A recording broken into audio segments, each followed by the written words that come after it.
This time, Pace Truck pulls onto the infield, and here we go. The Toyota Mod Classic 150 is underway at Oswego Speedway on Labor Day weekend.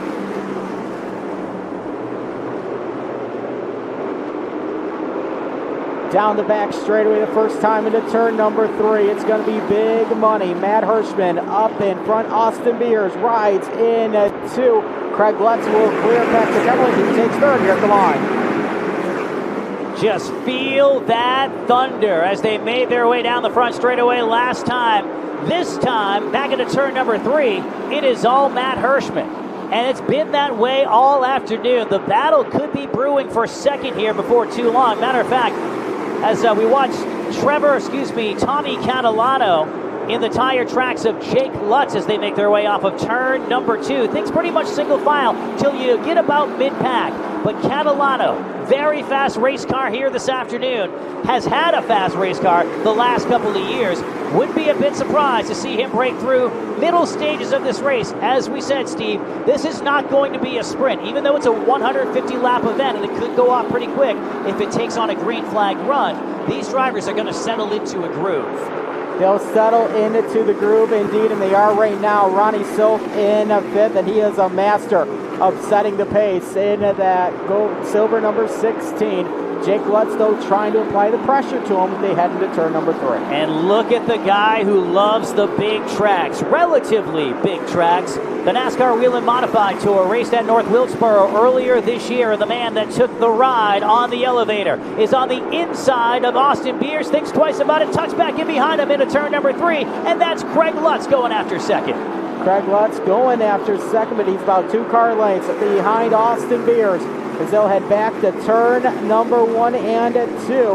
Hirschman up in front, Beers rides 2, Lutz in 3rd. They continue to head down the back straightaway. Patrick Emmerling starting to reel in Craig Lutz as Lutz dropped back there from Austin Beers. Yeah, Emmerling looked like he was a bit out of shape on the first couple of laps, and he might have just had some dirt or whatever on his tires, but he did everything he could to gather it back up, and that's a thinking man.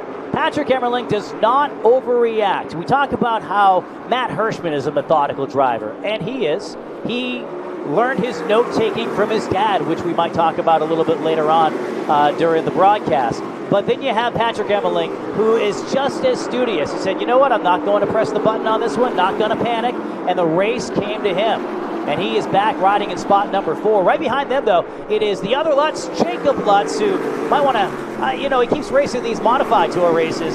He will not be the other Lutz for too long. That 14 is extremely fast here tonight. He has an amazing record, too. This is only his 10th event, and it's been spread out over a couple of years, but it's hard to believe that he only has 10 races under him. Another great story is Mike Christopher Jr., down on the inside, car number 77. He's had limited Modified Tour experience, at least here on the tour, and he's been successful too. Ran some races for Tommy Baldwin Racing a couple of years ago, picked up the huge win at Jennerstown on Memorial Day weekend. That was a JDV Productions event, and all the pomp and circumstance that went along with that. Now he's back behind the wheel of the Gary Putnam number 77. Good to see that team out there with a fast race car driver behind the wheel. They have had a number of different guys over the years. Rick Fuller comes to mind, even Ryan Newman recently. But challenging on the outside, further behind them, is Tommy Catalano. And actually, Catalano gets passed by the number 8. That is not John Michael Chanette behind the wheel. It's another young star. We talked about the youth movement in the Modified Series. There's a bit of that happening here with the driver of the number 8. It is indeed young gun Andy Lewis Jr. at the keyboards of the John Michael Chanette number 8. They talked at New Smyrna, and John Michael promised Andy Jr. would get him a ride here on the tour, and tonight just happened to be the night. And I know young Andy is racing with a hard heart as well tonight, thinking of Aunt Danielle and Uncle Tony, as Tony Hanbury still continuing to improve from an ATV incident last week. You are watching night number 2 of the Budweiser International Classic here at Oswego Speedway, and the headliner tonight is the Toyota Mod Classic 150. You know who I miss, Steve? I miss Ron Silk. I miss Ron Silk in a points battle. And right now he's battling behind Patrick Emmerling. There's a nice shot going into turn number 1. But that number 16 team, they haven't lost anything. Whenever they're out here, it's just, you know, they're always a front runner. They picked up a couple of wins this year. But having been a part of a good chunk of the Modified Tour this year, I really miss when Ron Silk's not around, because every single year, whether he wins or finishes second, in the last couple of years, that number 16 team, they have been a constant presence at the top of the chart. And it's weird to look at the points and not see Ron Silk's name there. It was very weird when the series came to Lancaster in July, and it was so weird not seeing that 16 car show up. That's exactly what I'm talking about. Where is the 16? You know, and they made their decision earlier in the year, but I got to tell you, it is such a treat to see Ron Silk out here. Maybe it's like this is going to be a random 80s reference, but I'll go with it. Unsolved Mysteries was a great TV show in the 80s and 90s, but it was only on sporadically when it first came on. And then they put it on every week, and then you stopped watching Unsolved Mysteries because it wasn't such a treat to see it. Now it's just a treat to see Ron Silk on the weeks that he runs. So he's a bit of an unsolved mystery himself. I don't know. That's a reference that maybe 3 people watching the broadcast will get. Congratulations to you. Sorry to everybody else. But he trails number 1, Patrick Emmerling, as they come off of turn number 4. Patrick works on the outside of turn number 4, a feature winner here at Oswego last year. And here comes Kyle Bonsignor. He's a winner on the tour. He's going to go right after Mike Christopher into turn number 1, and he's going to bring along Trevor Catalano right behind Trevor, also a winner on the tour. Got his win at Monadnock last season. If you're a girl dad, you can feel what Kyle Bonsignor has gone through the last week or so. It's that time of year where you see the caption on Facebook. How did they get this old? When did this happen? Stop growing. You're going to see that all this week if you haven't seen it already. And talking to Kyle, he has a couple of he has 4 kids, and they're not all going back to school. He has a couple that aren't quite into school yet, but he has one that's went to kindergarten for the first time and helped her on the bus. And he says, it hit differently. I love my kids, and my 15-year-old. We haven't even done the first day of school, back to school pictures yet, but we got to do that. But I'm going to tell you, I really felt something when she got on that bus for the first time. First time getting on the bus to kindergarten. It was, it's a moment. It's a moment that moms and dads are feeling all around the country here this week and next week. Back to the battle on the racetrack. Tyler Ripkema has been up and down with Old Blue this year. Just when you think that they figured it out and they're going to start rattling off their, top 10s, they've had a real up and down season. They had a major misfortune at North Wilkesboro Speedway where they had that huge wreck with Steven Kopsick, but he's back on the chip. I mean, he has not lost a step in his driving. It's just that circumstances haven't worked out for him this year. And when you're, it's different than when you're running your own team. They've run the 32 car for so many years, but to have the weight of Old Blue on your shoulders, I'm sure that weighs on him as he goes after Jacob Lutz. Tyler Ripkema driving Old Blue, continuing to run well. Just the names that have driven that car to victory lane on the tour, synonymous with open-wheeled modified racing. Tyler started out running the Mike Rods down to Southern Tier Club, got his sportsman wins around Western and Central New York, but good to see him running full-time on the tour. Dad Dean, Zach Truesdale, and the whole clan, the whole gang over there turning the wrenches on Old Blue. A little further back in the pack, where is Justin Bonsignor? There he is, battling with cousin Kyle. He looks down to the inside, and it looks like Justin has the bite that wants to go down to the inside and make that move. But here at Oswego, you don't get the opportunity to put 2 tires on the speed bumps. There aren't any speed bumps. They're literally battling with steel going into turn number 1. And Steve, you have been at this racetrack for a long time. You know the drill. As the night wears on, do these cars drift up the racetrack a little bit more? They will steer up just a little bit to about the middle groove, right where Kyle Bonsignor is running right now, as his cousin Justin will make the pass on him there in turn number 2. They will try their best to keep it down right up against the inside boilerplate but they will drift up to that second groove, almost to the third groove now as they work off turn number 4. Justin Bonsignor has a young family, didn't do any of the back-to-school photos this year. That's still a few years down the road. But speaking of family, they're going back to, the tour is going back to their hometown. They're going back to Riverhead. That's basically where the Bonsignor family resides, and his lone win on the tour this year was the first time we were at Riverhead, and it was amazing to see the entire family in victory lane. Justin said of all the 46 wins, there are a few that stick out. Obviously, first one's going to be big on the list, but out of all of the wins, and I think it really speaks to how he's developed as a man over the course of the time that he's been behind the wheel of the 51, that yeah, we're 46 years deep, or 46 races deep into these wins, and this one means the most to me because my family, all of my family is here posing with me in victory lane, and it's just, it's interesting on what moves the needle as you get older. And Justin Bonsignor, I'm not saying he's softening at all, but it was a cool little takeaway from a conversation that we recently had. Jacob Lutz on your screen. Lutz and Tyler Ripkema have had about a 20-lap battle. Lutz stays up on top of him by about 2 car lengths as they make their way into the corner. Old Blue continuing to peck away here. And everybody's still chasing Matt Hirschman. Hirschman's been out front since the very beginning of the race. And as I mentioned at the top of the broadcast, if history is any indication and you're going to win here, you got to be one of the 40 greatest. And one of the 40 greatest is Matt Hirschman. On that list is his father, Tony. They're both in attendance for, well, obviously Matt's here. Tony's in attendance here today and talking about all of the pomp and circumstance that goes along with a weekend like this at Oswego. He says, I still feel it. I still remember winning those big races and riding around in the truck, part of the victory celebration. But there was an interesting stat, Steve, that you brought up on when Tony Hirschman really was laying it down back in the day in the NASCAR Whelen Modified Tour. 1989 was the year for Tony Hirschman here at the Oswego Speedway. He won on Memorial Day weekend. He won on 4th of July weekend.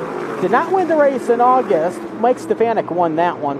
And then Tony came back and won the event here on Labor Day weekend with the International Classic as the modified played.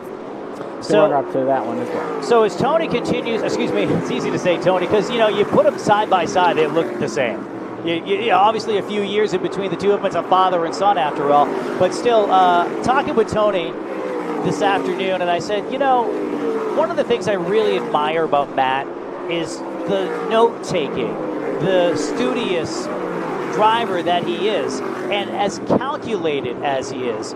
And I said, did he learn that from you? I think I know the answer, but what if I'm wrong? And he said, no, it's something that I used to do throughout my racing career, and that's where he learned from. He learned his habits from me. I think he's taken it to a different level, and it certainly worked out well for him. But there was something else that I didn't know about Matt Hirschman until today, and it was something that I thought, well, now that makes sense. The fact that he started in modifieds. Obviously, he's raced some different disciplines over the years, but when most modified drivers start, they'll either start in go-karts, quarter midgets, maybe they'll start in a hobby stock.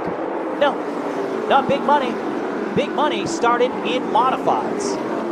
And I think throwing him deep into that pool back in the day, 20, 25 years ago, whatever it was, has really just, he didn't learn any habits, bad habits or good habits. He was able to develop himself as a race car driver, and it pays off to this day. The PD Motorsports number 60, Troyer race car that Tony still has a lot to do with. Matt has still a lot to do with. It's basically their baby, and they are whipping the field right now.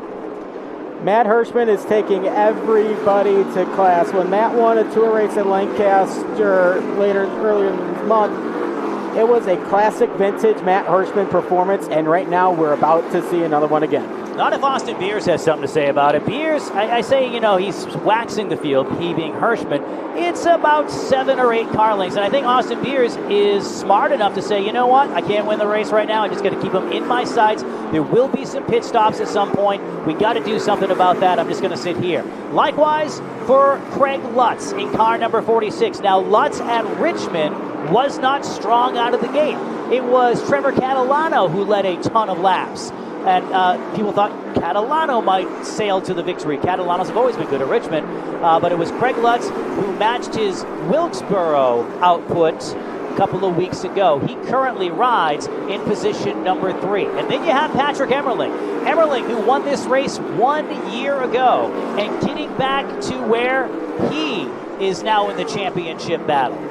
The last couple of races have been really, really strong for him. He had the win at Thompson, and needs to continue that performance. Talking with him and his crew chief Dale Hedquist, saying, you know what, even though we're in pretty much the same position we were last year at this time, I feel we are 20% better as a team and 20% better in our notebook, because last year they were a first-year team, than we were 1 year ago. So the way that he closed out the year, everybody wants to talk about Justin Bonsignor, but number one, he rallied as well. He has some great tracks ahead of him, including Thompson, where, again, he most recently won.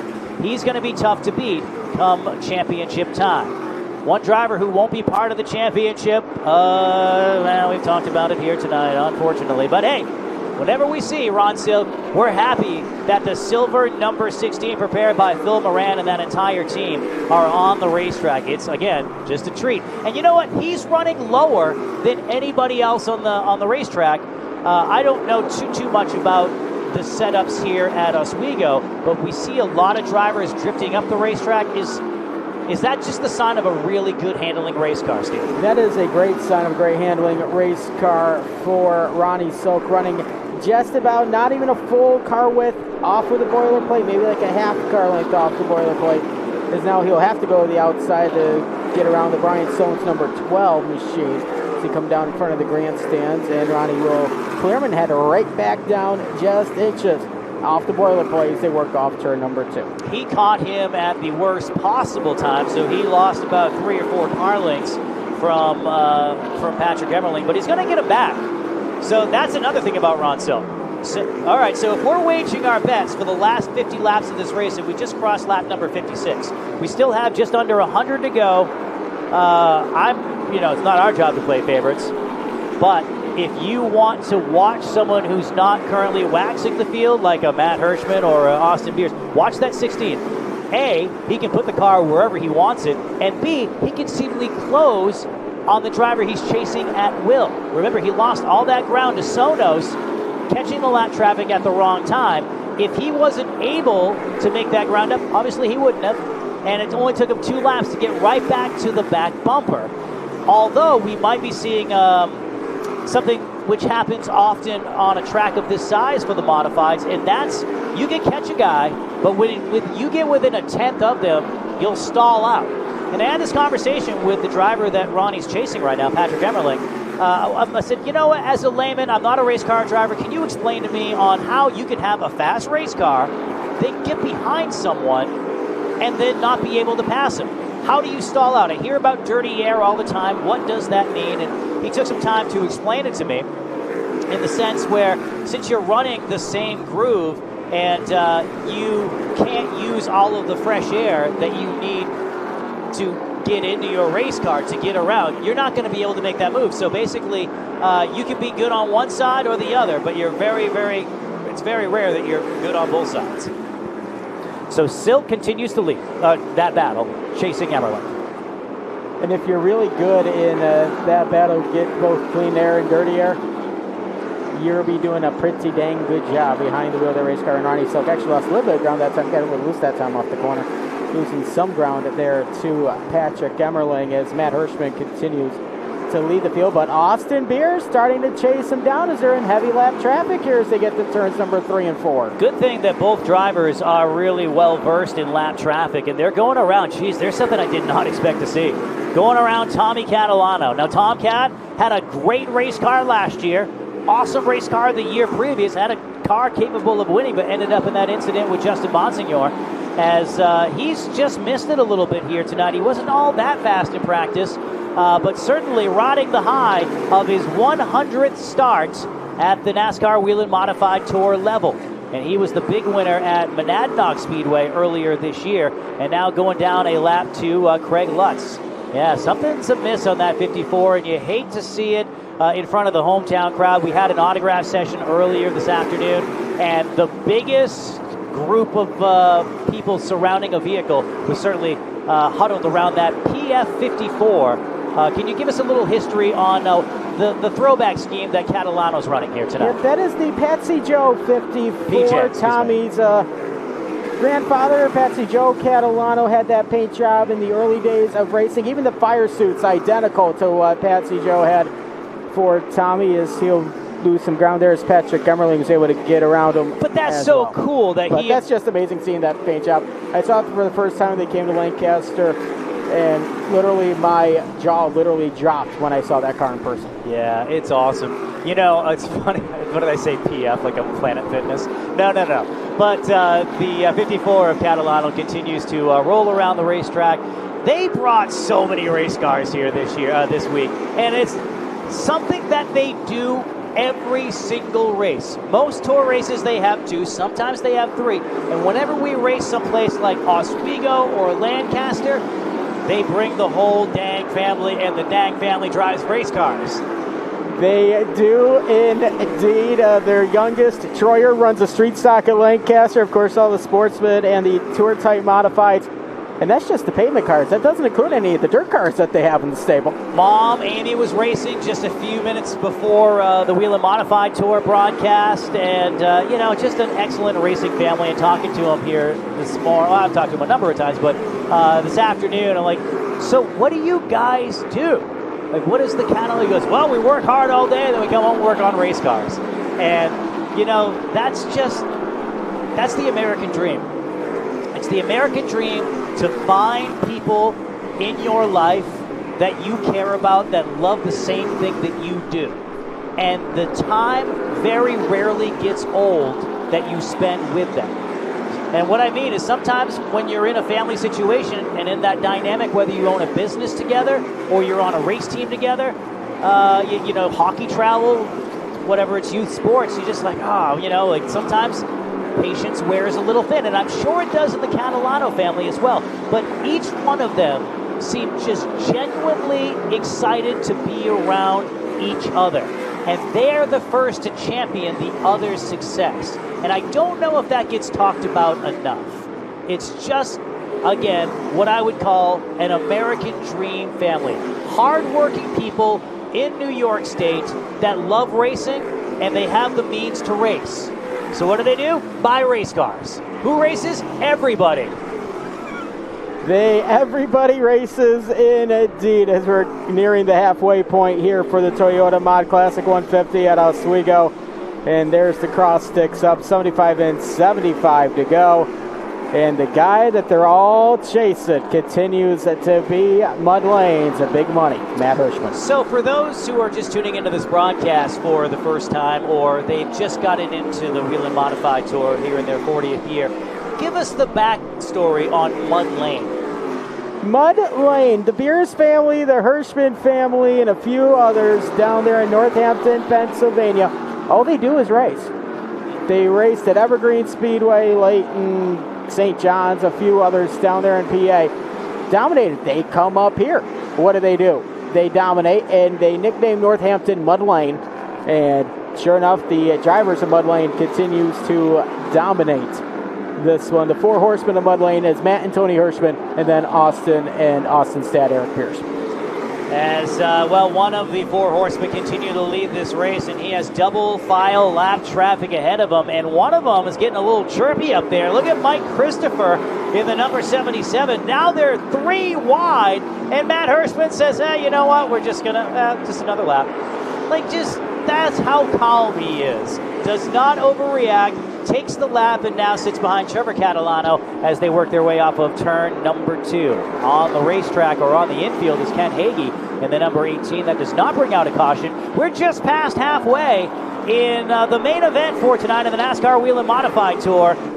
It is the first of 5 races to wrap up the 2025 racing season, the Toyota Mod Classic 150 here at the Steel Palace on Labor Day weekend.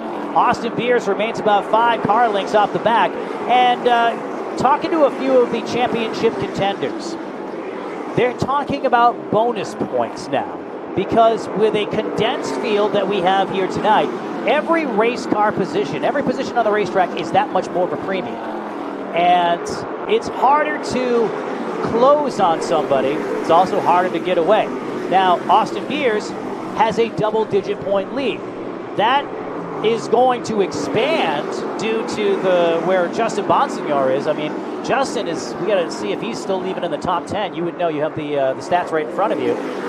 Justin's having an off night on a night where he really needed to be on it. The other Bonsignor, Kyle, going down a lap here, but it won't be long before Justin Bonsignor goes down a lap. So Austin Beers will expand his point lead on Justin Bonsignor. However, by leading a lap here tonight, guess who's going to get a bonus point? Matt Hirschman. If Matt Hirschman wins, he gets the bonus points to go along with winning. So he is the one that's chipping away at Austin Beers. 30 points between those drivers, the 5 drivers vying for the 2025 crown. Coming into this race, Craig Lutz and Matt Hirschman were tied. So Hirschman will likely move up to position number 3 if the race ended now. No, excuse me, sole possession of 4th. Lutz would be back to 5th. I think Emmerling would stay 3rd. Justin Bonsignor is going to be tight for 2nd spot. Boy, I'll tell you, and that's with 5 races to go. We're really heating up. We're getting into the stretch of the season, and the points are starting to squeeze together like an accordion. There's Justin on your flow screen. He's on the right side, and he's going after Tyler Ripkema. Battle for 8th there as we go split screen with the 2 drivers from Mud Lane, Matt Hirschman and Austin Beers. We have a 63 to go here at the Oswego Speedway, the Toyota My Classic 150. There's Justin, able there to complete the pass there on Ripkema. So move Justin Bonsignor to the 8th spot. Ripkema back to 9th. Kyle Bonsignor 10th. Last car on the lead lap here right now. You know, the NASCAR Whelen Modified Tour celebrating its 40th anniversary, and one of the paint schemes that has been a stalwart for the 40 years is that old blue number 3, racing back in 1988 when we first started racing here. Those first 2 races won by Brian Ross. Matt Hirschman drove the number 3 for a little while as well. They've had a number of different, even in recent memory, you know, guys like Donnie Leah, Rowan Pennick, Jake Johnson most recently picked up a win. As we look at the battle that is now developing for 4th, on your screen into turn number 1, there goes Ronnie Silk. Silk looks down to the inside on Patrick Emmerling. There's a couple of lap cars behind them, and Kyle Bonsignor and Trevor Catalano. Silk looks like he's getting off the corner, getting into the corner better. It's Emmerling who's able to get off, and they stay single file off of turn number 2. They do indeed, as Kyle Bonsignor and Trevor Catalano battle right behind them. Yes, they are both a lap down to leader Matt Hirschman, but they're still battling for positions 10 and 11 on the racetrack, and every point does matter, especially with those 2 still on the outside of the top 5 for Whelen points. But once again, every point matters in the final 5 races of the year. Holy smoke, to your point, there is such a battle for 6th right now between Kyle Bonsignor, Trevor Catalano is another one of those drivers involved there too. It's, Tommy Catalano. Oh, no, it was Trevor. Trevor is there. Tommy is running in 10th in the point standings. It's just been a pretty wild year where there are multiple battles for different positions within the point standings. You know, these guys have to be screaming for tires at this point. We are 94 laps in this race, have not had a single slowdown, and these drivers didn't bank on this. They knew that Oswego takes a longer green flag run, but they didn't expect 95 laps. So, no-brainer, if there is a caution flag, all these guys are coming to pit road, and you can only change 2 tires. But which 2 tires do you change? Do you just go with the rears, or do you go with the rights? It's going to be interesting. Definitely will be an interesting decision to make here, as I'm betting these drivers are screaming at their spotters at crew chiefs like, get me tires and get them to me now. Yeah, it looks like 50 to go. It looks like the only guy that's having a good time, 2 guys. Matt Hirschman, as good of a time that Matt Hirschman can ever have. You know, he's a pretty low-key kind of guy. He's up front. Obviously, the race is going well for him. Everybody else, get me to pit road. Can somebody spin out, except Ron Silk. Ron Silk kind of has that, I don't know, that new Ron Silk energy. And I know that he's racing more than just the Whelen Modified Tour, so it's not like he's only racing 4 or 5 times a year. But, talking to Ron a few weeks ago, he said, it has been a detriment to our program. While we're not running the entire schedule, the fact that we're not in the seat every single week does hurt us on this tour from time to time. Look at this. Look at this big battle down the back straightaway. You have Steven Kopsick in car number 21 falling back a little bit, and Justin Bonsignor moving past him. That's another point in the championship. Every single car means a point, and it's such a premium in a condensed field with only a short number of races left to go. And Justin trying to reel in a 6th place running Jake Lutz in front of him as they work around the corner. There's Justin going to your screen one more time as we click. 100 laps on the board, 50 to go for the Toyota Mod Classic. So Justin Bonsignor continues to try to climb the leaderboard, but is he going to go down 1 lap? Chances are, if we stay green within the next 5 to 7 laps, he's going to be in major, major trouble. There's Patrick Emmerling, there's Ronnie Silk, but you saw the distance between Justin Bonsignor and leader Matt Hirschman. There was about 10, 13 car lengths, and Justin, relatively strong, but not necessarily strong enough to hold off a charging Matt Hirschman. And one must wonder, what does he do at that point? Does he, and there is, nope. Yep, caution flag is out. I thought I saw some wheeling lights. See Catalano on the screen.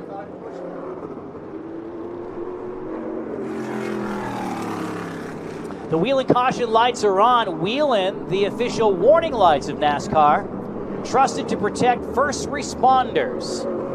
And with 46 laps to go in the Toyota Mod Classic 150 here at the Steel Palace, Oswego Speedway, we are under yellow for the first time, and we are going to see a very busy pit road here momentarily. We have a man on the scene, Trent Wilkinson, who I'm sure will bring us some great stories from pit road, as this race could be split into 2 different races. You had Matt Hirschman obviously leading and running single file like we have, but the drivers who were just a little bit off, they make that adjustment because there's chemistry within the team. The crew chief knows what the driver needs. They give them that, and it's a whole new race. Take Richmond a couple of weeks ago. Trevor Catalano led the field for nearly 50 laps, didn't win. Greg Lutz made the adjustment and sailed to the victory.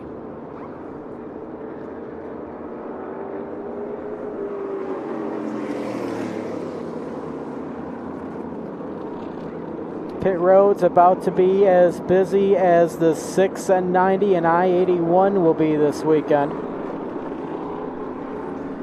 One driver pulling down pit road a little early. That looks like it's Ken Hagee, who's battled some issues off and on here today. But as far as the leaders, you have Tyler Ripkema. Ripkema is the first driver 1 lap down and leading the charge. Again, 2 tires is what they can do. Will they be rear tires? Will they be right side tires? Nobody's changing the left front, but let's see what happens. Hirschman leads them to pit road.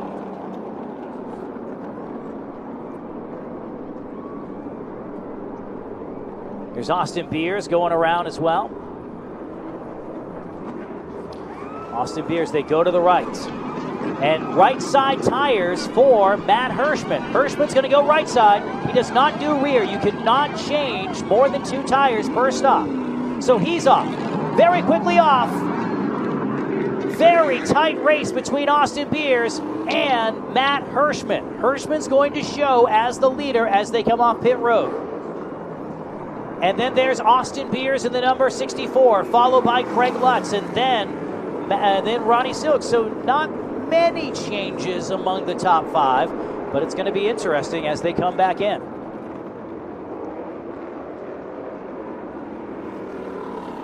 So most drivers come back to pit road, but there's one driver who does not, and this is the strategy call that we love to see. Someone tries something different, and as you see on the front straightaway, car number 64, Austin Beers, elects to not come in. He stays on the racetrack second time around. Will that pay dividends, or does he come in here and lose the track position? We're going to find out here momentarily. It looks like he's going to stay out this time. Yes, everybody gets. Stephen Kopsick comes in. So pretty much everybody made 2 stops. Austin Beers made 1. He seemed to run a fairly conservative race, so maybe he did not burn up. Let's see, I can't remember what he changed. Did he change the rear tires? Austin changed the rear tires. Matt's first trip down, changed the right. Second trip down, changed to the left rear tire. Mm-hmm. Yeah, so you don't change you can change the left front, but most elect not to. And it's going to be interesting with Austin Beers. You said he changed the rear tires. So right front is what he is banking on to hold up here over the final. By the time we get back to green flag racing, probably going to be about 39 laps to go if everything shakes out.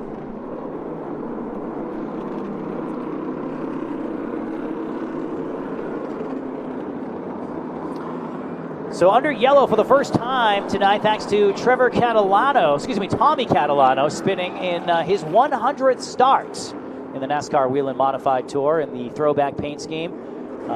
Certainly a fast race car in the years past, but just missing the setup here tonight. And, we talked about drivers screaming for tires, just get me to pit road, but I don't want to be the caution.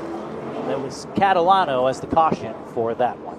Lights out on the pace truck. We're ready to go, and it's going to be interesting. Austin Beers made 1 pit stop. Everybody else made 2, including the driver who looked like he was the most comfortable behind the wheel before the caution flag, and that's Ronnie Silk. He could put that car pretty much wherever he wanted it. Didn't have the track position to be up in front, but now has a shot on the outside of Austin Beers. With 39 laps to go, the green flag is out of the Toyota Mod Classic 150 is back underway. Austin Beers gets the jump in turn number 2.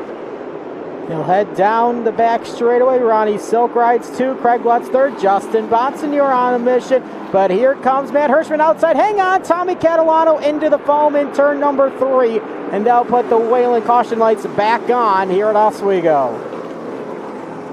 And a tough night for Tom Cat, and you can see the frustration, the dejection. He has already put the window net down. The steering wheel has been put on the dashboard in the PJ number 54. We talk about the building of the heritage, or carrying of the heritage with Old Blue and some of the different paint schemes. We talk about that paint scheme meaning so much to so many in this part of the country. And I was talking to one of the longtime fans and employees of Oswego Speedway. He says, yeah, the red was a little darker. So Tomcat's out of the race car, and here's what happened. Goes high, everything, Kopsick was he just swerved to avoid it's just an accordion-like effect. That's what's going to happen here. We'll have another look at it as we go into turn number 3. Everybody checks up. Looks like Lutz checked up. So did, the other Lutz, Jacob Lutz. And then there's Stephen Kopsick. And then there's Tommy Catalano ending up into the foam barriers yet again. Lighter hit than he had a couple of years ago when battling for the win with Justin Bonsinger. We pointed out that throwback, I hate that this is the way we see it, but that throwback fire suit. It just looks all sorts of stroker race cool. But a guy who has, in a family, has continued to, carry the tradition, gets into the truck. This is the Toyota Mod Classic 150 here at the Steel Palace Oswego Speedway. We're 114 laps into this one and back after this break on Flow Racing.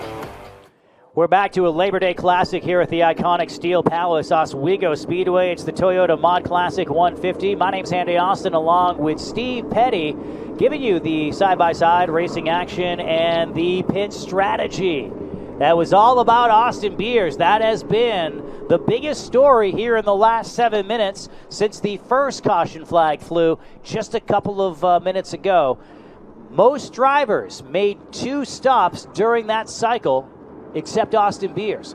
Beers, knowing that track position is everything, and was willing to roll the dice. And however the championship plays out this year, you gotta love Ron Uhouse. You gotta love the Beers family for saying, you know what, we're not gonna be conservative. We're here to win. We're here to race. And yeah, we have a point lead, but you know what, we're not gonna just settle for second. We're not gonna settle for third. No, they are not. Tyler Ripkema back on pit road once again in old blue. And you know what? They also want money, too. Look at that. $11,000 to win this race. A huge gap between first and second. So there's $7,000 right there between first and second. So there are bonus points. That's another thing when you're chasing the championship. Then there's the big money that goes along with winning this race. And that includes the Whelen winner bonus of the race bonus as well for tonight here at Oswego Speedway.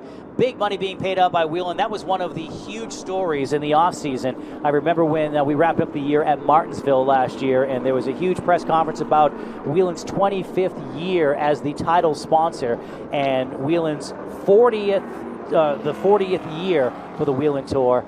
Was to come in 2025, and the way that we've celebrated that with the 40 greatest drivers. It's a list, and a list is made for people like us to argue about over and over again about who was not on the list or who was shunned. Why did that person make it? I'm telling you, whoever put it together, whether it was the people at NASCAR, I think it was a collaboration between Whelen and NASCAR, it was so well researched and so balanced too, because you had the pioneers like Richie Evans, Charlie Jasonbach, Brian Ross on that list. You had the mid-career people like the Fullers and Steve Park, and then you have some of the heroes that are out there on the racetrack here tonight. Patrick Emmerling. You have Ron Silk. You have Justin Bonsignor. You have Matt Hirschman, whose dad, Tony Hirschman, is also on that list. The 40 greatest modified drivers in the 40 years of the Whelen Modified Tour. I would not want to be tasked with that list. Kudos to those who put that together and spent the agonizing months trickling out all of those lists. I don't think I could have made that list any better than what they did. You know, and I wrote this on Twitter/X when they dropped the 4th list. I said, you know, basically what I said here on the broadcast is lists are made for discussion. They're made for us to argue. But boy, try to find a hole in that list. I couldn't find one. No, I mean, just it was real. If you're a fan of modified racing and you love history, whether you've been watching the sport and this discipline of racing for 10, 15 years, and you only heard of Richie Evans, you only saw Charlie Jasonbach on YouTube on some of those old modified races that are now on the NASCAR Classic channel when they raced at North Wilkesboro back in the day. Oh, those are great to watch. I'll kill 2 hours just watching good old modified racing in the late 80s, early 90s. Well, next time by, we're going to go green. There'll be a 30-lap sprint to the finish. This racetrack, constructed as a horse racing track, was converted into a 3/8 mile dirt track in 1951. It was paved in 1952 and 1962. Oswego was transformed to the configuration that you see, whether it's on your screen on Flow Racing or in front of your eyes right here, by attending the Budweiser International Classic, night number 2, and 30 laps to go. Green flag in the air, and the Toyota Mod Classic 150 is back underway.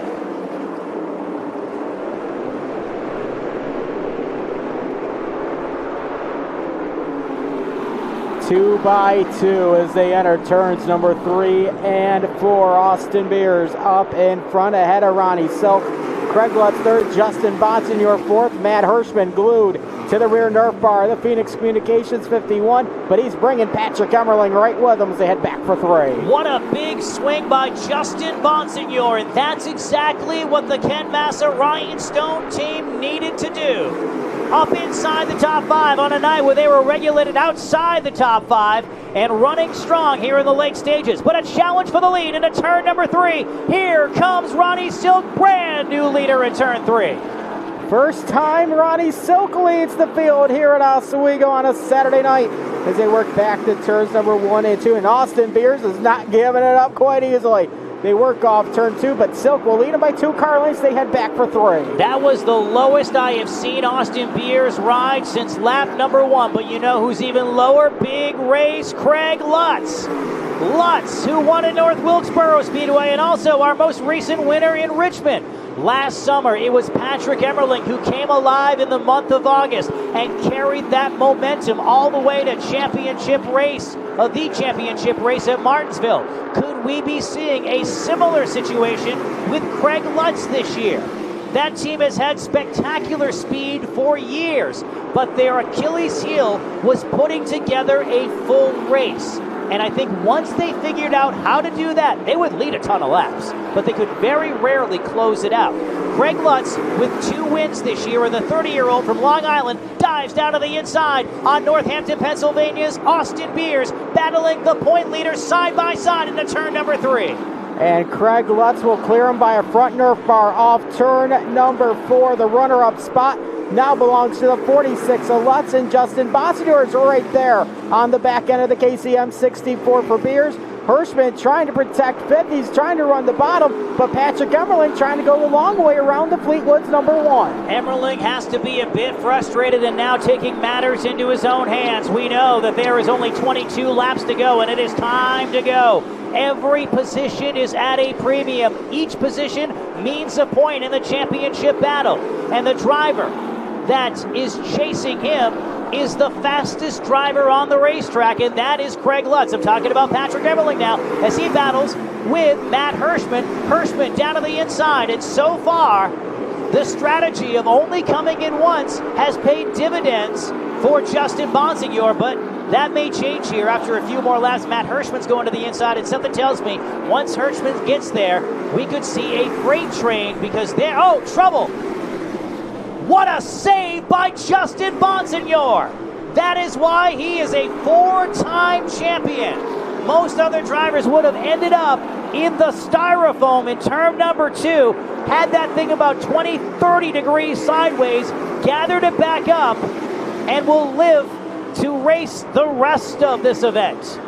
That save by Justin Bonsignor, that would be really good on the dirt when the dirt gets laid down for Super Dirt with just how they drift the modifieds around this racetrack. But an incredible save for Bonsignor, able to only lose a few spots on the racetrack. Steve Petty, I don't mean to be dramatic, but that's what I major in. That could have saved his season. When you trace back on where Justin Bonsignor lost the 23 championship, by the way, to Ron Silk, it was a wreck going into turn number 1 while battling for the lead. Now, talking to Justin this afternoon, I alluded to it, but he quickly knew where the conversation was going because he has likely played that event in his head the last couple of years. And while he is not undeterred and certainly goes hard every single lap, he knows that that's where they lost the championship that night. Now, had he wrecked, it would have been a similar situation, probably regulated back to 13th or 14th position, where he could probably finish this race in 6th or 7th. That's a big swing. And say he gets on a roll like he did last year, wins some races at Riverhead or Thompson or even Martinsville. He won all of those last year, and he still comes up short. That's where he would have lost it, just like 2 years ago. He's down to the inside of Steven Kopchik. Kopchik, who has started the season off like a rocket, 2 second-place finishes, and oh, trouble again. They make contact. Old Blue's involved, and there goes Kyle Bonsignor. Everybody stay straight. Somehow we remain green. How we remain green here at Oswego with 13 to go. My mind is completely blown as we work around the racetrack. Kyle Bonsignor, Tyler Ripkema, Mike Christopher, Trevor Catalano, all right there as they work off turn number 2. Ripkema able to hold off Mike Christopher. How there's no suspension damage or anything on Old Blue right now is beyond me. That's what I love about this division. They race hard. They lean on each other. Sometimes they'll ram into each other. But these cars just keep on going. They take a beating. Justin Bonsignor has gone about 4 rounds with his race car in just the last half dozen laps. He's still ticking. He's behind Kopchik. Now he wasn't able to get the position. Now there's some debris on the back of the 21 race car. And I believe that would be Justin Bonsignor's race car that's behind him or trailing him right now. Wow, laps winding down, just 10 to go when they hit the start-finish line this time. Yeah, you can see the cosmetic damage as he races his cousin further on back. But all eyes on Steven Kopchik, and you don't want to. Now here goes Kyle Bonsignor, and I believe that is for position as these guys have been slaving away through the latter stages of this race, and don't count out Tyler Ripkema. Yeah, give the advantage. No, Kyle Bonsignor's on a different lap. He's 1 lap down. So Justin did not lose a lap. I'm looking at the scoreboard right now. No, indeed he did. So, okay, so an update on that one. Kyle did get the lap back, so that was a pass for position. As will this one be if Tyler Ripkema can get by. Everybody's chasing Ron Silk. Silk's been here before. He has led this race for the last 20 laps or so. Really, I loved what Ron Silk's race car looked like for a good chunk of this race. He just wasn't showing it, but that's Ronnie Silk. He knew what he had, and he wasn't going to accept less until it was time to go. As Tyler Ripkema gets by the 51 of Justin Bonsignor, and yeah, the suspension, the damage, it's really starting to show its wear. That car's really out of shape in the closing laps, and he's going to lose another spot here if he's not careful to Mike Christopher Jr., and then there's Trevor Catalano in there as well. This time by 5 laps to go, your leader continues to be Ron Silk. Silk down the back straightaway, Ron Silk is up in front, not running the full schedule this year. But whenever the 16 team shows up, they're still a factor. This is a good battle for position number 3, and it's between 2 drivers, actually 3 of them, all battling for the championship. Point leader Austin Beers. Then there's the number 1 of Emmerling, who's right in the tire tracks. He is merely inches off the back bumper as they exit turn number 2. They'll work it down the back. Patrick Emmerling trying to get the outside groove going one more time. And will that open up the door for Matt Hirschman? No, Hirschman could not reel him in. And here comes Emmerling inside of Austin Beers going into turn number 1. The Fleetworks number 1 trying to get underneath the 64 of Beers. They'll bang their cars down the back straightaway. Patrick Emmerling up to now position number 3, and he's going to try to bring Matt Hirschman with him. It was a gamble to stay out and only do 1 pit stop, and it paid off well until it didn't. With 5 laps to go, Austin Beers giving it everything he can, but he's certainly feeling the effects of only that single pit stop. As Patrick Emmerling gets around, it's Matt Hirschman who's trying to get around next as the laps continue to wind down. All eyes on number 16. We talk about drivers who have picked up 2 wins at this racetrack, and we've talked a lot about Matt Hirschman. We've talked a lot about Justin Bonsignor. And who is next to equal Tony Hirschman? Well, how about car number 16? The winner of the Labor Day Classic here at the iconic Steel Palace, winning for the 3rd time in the Toyota Mod Classic, it's Ronnie Silk.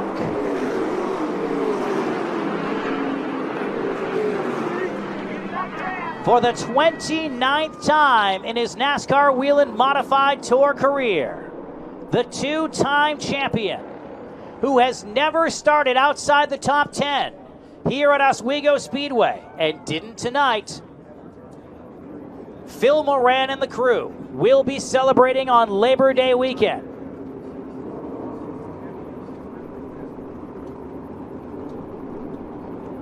Pulls down into victory lane, and what a night for car 16, who could put it pretty much wherever he wanted it for the first half, but again, didn't show his hand. If you saw it on Flow, or if you were watching with your eyes here at the racetrack and you kept your eye on the 16, you knew what he had. And he made that minor adjustment with about 40 laps to go and then it was lights out. Ron Silk was racing like a gentleman against a driver who was battling for the championship. He knows what it's like, and you hear oftentimes on the race, within racers, I'll race you like you race me. Austin Beers, a clean racer. Ronnie Silk gave him the respect that he's racing for a championship, but hey, I want to win this race. So they raced hard, they raced clean. Silk made the pass and did not look back. And there are races that I know mean a lot to Ronnie over the course of his career. This could be one of them, even though he's been here before. 2 times the winner at Oswego Speedway. And getting out of the race car here, victorious for the 29th time in his NASCAR Whelen Modified Tour career. Hat goes on, breaking a little bit of a sweat on Labor Day weekend.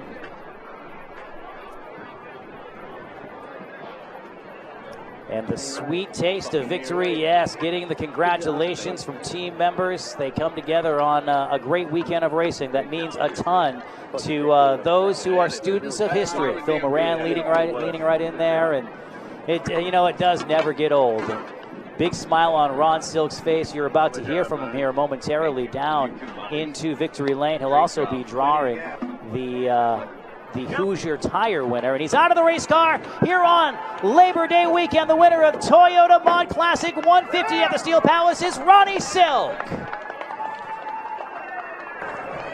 And let's go trackside to Trent Wilkinson with tonight's winner. With Ron Silk winning this race, Ron, let's talk about that pit strategy there. What did you decide to go with? Yeah, we were a little bit tight that whole first run. Our car was good, but I figured there probably wasn't going to be another yellow. We needed to take as many tires as we could, so we got all 3. My guys had a great stop, got us out first out of all the guys that took 3. And I think Austin, he obviously had a great car. He just paid the price for not getting the, I assume, right front tire. And then afterwards, after that pit stop and with a couple of cautions, you went out and got the lead ahead. Yeah, just a great car. I was happy with it all day here. Everyone on my team did a fantastic job all day. Like I said, the pit crew won us the race, got us the track position. Pretty tough to pass here. So just want to thank Future Homes, Blue Mountain Machine, all the guys that come and volunteer their time to do this. One of our main guys, Lonnie Hates, at home. He's not feeling too good. Lonnie, we're all thinking of you. We wish you were here. This one's for you. All right, Ron, we're going to have you now draw the Hoosier Tire Award. The numbers between 10 and 17, and the Hoosier Tire Award goes to the driver who finished in 16th. And that would be Tommy Catalano, who wins the Hoosier Tire Award. So Ron Silk, your feature winner tonight, picks up his 29th career victory in the NASCAR Whelen Modified Tour. All right, thank you very much, Trent. Ron Silk, happy from victory lane, and what a race. I mean, that's a man who's been here. He knows it. He says, all right, we're probably not going to get another caution flag, so we got to get these 3 tires.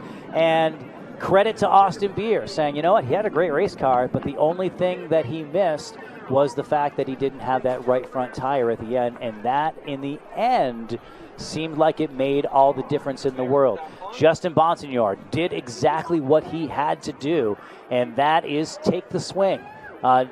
Get the track position, hope that it pays off. And he had a very rough race over the last couple of laps, but he'll bring it home with a top 10 finish. He'll lose some ground in the point standings, which continue to tighten up as we look ahead to our next event that's coming up in Riverhead, and we have New Hampshire. I mean, it's going to be a great stretch of the season here for the NASCAR Whelen Modified Tour. Hopefully you have been entertained by this one. We're not done yet. The Toyota Modified Classic 150 here at the Steel Palace at Oswego Speedway. Have Monadnock on the brain, because every time I see Ron Silk, I know he has trouble at Monadnock.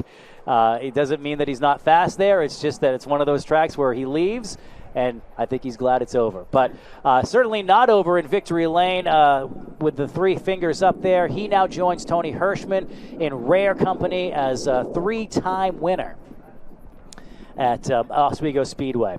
So Craig Lutz had himself one heck of a night, and let's go trackside to hear all about it. Trent? Craig Lutz finishing in second place here tonight. Lutz, You went with the pit stop strategy, and it pays off for you to finish in second place tonight. Yeah, we had a really solid car. You know, the guys had an awesome pit stop, so it put us in contention. Just fired off a little tighter than we needed to for that first run. You know, the time that Ron got out there, it was just too much ground to close up. We were just a little bit too tight. But all in all, an awesome effort by our guys. You know, between the last two races, really turned the momentum around. So just can't thank everyone enough who gets the car here and for all the hard work, for all the guys put into this. You know, Russell Goodell, Jeff Goodell, Riverhead Building Supply. You know, all the guys behind us. My fiance at home for always support me, being away all the time. But just all in all, an awesome effort by us. Just came up a little bit short. And then Craig Woods finishing, going to take second place to finish the night here at the Steel Palace. Thanks, Trent, and I think that's progress from the 46 team, Steve. You know, they're disappointed with that finish. I think maybe last year at this time, they would have been elated to finish off a race finishing second and third. That was one of their biggest problems in the last couple of years. It has, but with Craig, he has found victory lane, and of course, Dale Earnhardt said it best, second sucks. And that's basically literally what I could see from Craig Lutz on the cameras here on Flow. But Patrick Emmerling coming home with third tonight. Someone might want to remind him that this is going to be a really good points night for him. Craig Lutz has a night where he's going to sandwich back into the championship conversation. He was certainly there beforehand, but this is just icing on the cake that's really going to help him as they get closer to Riverhead, which is where he's from. Let's go down trackside to Trent as we have Patrick Emmerling finishing third. With Patrick Emmerling finishing at third, in the last laps, you and Austin Beers, you had that battle going on right to the end. Yeah, I mean, we unloaded with really fast Fleetworks #1 today. And, we had a car similar to last year. We were slightly off, very small on that first run there. And we came in, we had a little bit of a mishap in the pits there. And, so it changed up our strategy. It changed up what we were going to do. We came in, took that extra tire, and we were coming at the end. We were the fastest car at the end, but with track position, it's really tough here to pass cars. And we battled back from that one with a solid run, and I think we were the fastest car at the end of the race. And just have to thank everyone involved here, and Fleetworks, Middlesex Interiors, pretty much LFR. We have a lot of stickers on this car here, so. Good run for us, and we'll just continue on. All right, and Patrick Aaron, thank you. Going to take third place in tonight's Toyota Mod Classic event. Thank you very much, Trent Wilkinson. Amazing job from the infield here tonight in telling those stories and getting up close with the personalities who wheeled around one of the most historic speedways in all of North America. We're leaving here tonight as Ron Silk gets the congratulations from Craig Lutz. And we look at Riverhead Raceway. That is next weekend, New Hampshire Motor Speedway on September 20th. Thompson Motorsports Park, October 12th. And we wrap up the season on a Thursday night at Martinsville Speedway, October 23rd.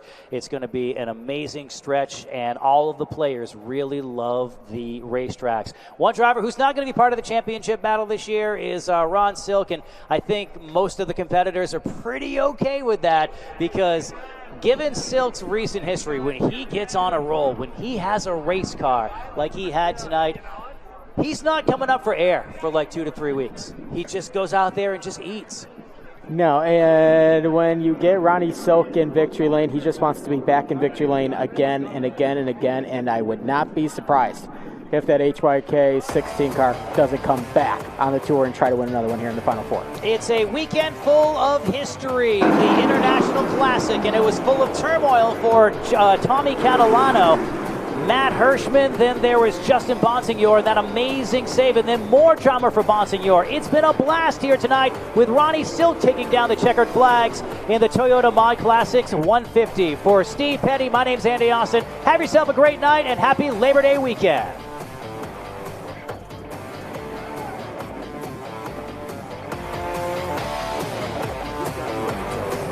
Be reproduced, retransmitted, or used in any form without the authorized written consent of NASCAR Broadcasting. NASCAR would like to thank all of our fans for your support, and we hope you enjoyed today's broadcast.